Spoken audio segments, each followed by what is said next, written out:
Now we are discussing practical issues on corporate social responsibility. What is the CSR under Companies Act 2013? CSR refers to statutory responsibility of certain companies to contribute a portion of their profits towards social and development activities which are which are listed under Schedule 7 of Companies Act 2013. So the core intent is to make corporates partners in nation building, not mere profit making. So which companies are required to comply with CSR provisions? CSR provisions apply if any one of the three criteria we will discuss. Any one of the criteria is satisfied in the immediately preceding financial year. One is net worth 500 crores or more, turnover 1000 crores or more, net profit 5 crores or more. This is the criteria. So is CSR applicable to private limited companies? Answer is yes, because it applies to every company, including private companies, public companies, listed companies, if the financial thresholds are met. So private statute does not provide any exemption.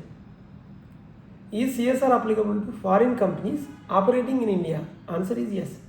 So foreign companies having place of business in India and satisfying CSR criteria are also covered under the and must comply with section 135 with section 381. Net worth. How this net worth calculated for CSR applicability? Net worth calculated as per section 2 subsection 57, which includes paid up share capital, reserves and reserves created out of profits, securities premium, excluded revaluation reserves, excluded accumulated losses and deferred expenditure. Miscellaneous expenses are not written off. So net worth must be derived strictly from audited financial statements. What is meant by net profit for CSR purposes? So net profit is not the same as accounting profit for CSR calculation. It must be calculated as per the section 198. Certain items are excluded as prescribed under CSR rules. Profit from overseas branches is excluded. So how much amount must be spent on CSR? Every eligible company must spend at least 2% of the average net profit of the immediately preceding 3 financial years. What if the company has not completed 3 financial years? So even if the company has operated less than 3 years, CSR provisions still apply, and the average profit is calculated for the available years. If not 3 years, available years post incorporation. Is constitution of CSR committee is mandatory. See, CSR committee must be constituted once section 135 applies. If the company obligation does not exceed 50 lakh, then the board itself may discharge CSR functions without forming a committee. What is the composition of CSR committee? Minimum 3 directors, at least 1 independent director. If independent director is not required to the company, then minimum 2 directors. So private company with only 2 directors, both can form CSR committee. What are the key responsibilities of the CSR committee?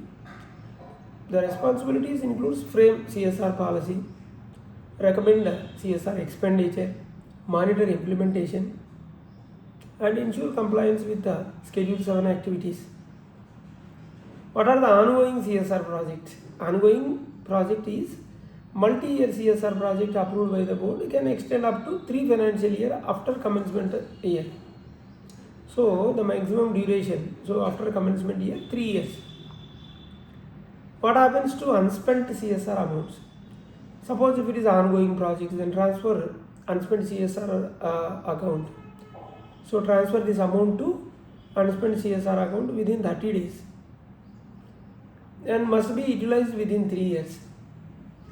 And other case, if other than ongoing projects, unspent CSR amount transferred to Schedule 7 fund within 6 months from the closure of the financial year. Then can CSR spending be more than 2%, yes, companies may voluntarily spend more than, when excess spending can be set off against future CSR obligations subject to rules. What is a surplus arising from CSR activities? Then surplus means income generated from CSR activities like interest on CSR funds and revenue from CSR assets, savings from projects. So the surplus cannot be treated as a business profit. It must be reinvested in CSR or transferred to unspent CSR account or donated to Schedule 7 funds. Through whom can CSR activities be implemented? It can be implemented through company's own entity like society, Section 8 company, foundation, company's own foundation, Section 8 companies and registered trust societies. Is it mandatory? Yes, it is a mandatory CSR 1 registration with MCA and income tax registration 12A, 12BB and ATG registration. These are all mandatory. Is impact assessment mandatory for CSR? Impact assessment is required only if the average CSR obligation of last 3 years 10 crore or above, then it is a mandatory. Not required for contributions notified Schedule 7 funds like PM CARES fund, it is not required. So how should CSR expenditure be accounted for? We will discuss an accounting treatment. CSR expenditure is charged to P&L, profit and loss account. CSR is not an operating expenditure, and assets created under CSR are not capitalized unless economic benefit flows to the company. Is CSR expenditure allowed as a tax deduction? No deduction under section 37 subsection 1. CSR expenditure is expressly disallowed for business deduction.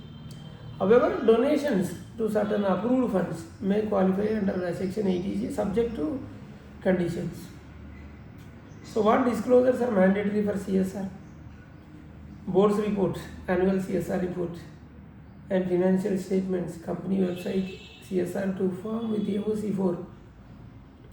Foreign company annexures reporting. So what are the consequences of non-compliance? It may lead to monetary penalty on the company, penalties on officers in default, and regulatory scrutiny and reputational risk. So CSR under section 135 is no longer philanthropy. It is a structured, regulated and enforceable corporate obligation.